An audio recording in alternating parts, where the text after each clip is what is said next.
করেছে, এদেশকে নতুনভাবে পুনর্জন্ম দিয়েছে এবং এই পুনর্জন্মে যে বাংলাদেশ পেলাম সে বাংলাদেশ যেন অত্যন্ত দ্রুত গতিতে এগিয়ে চলতে পারে, সেটাই হলো আমাদের শপথ।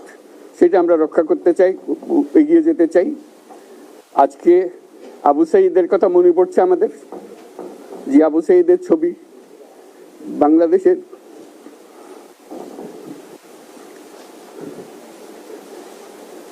প্রতিটি মানুষের মনে গেঁথে আছে, এটা কেউ বলতে পারবে না। কি অবিশ্বাস্য একটা সাহসী যুবক,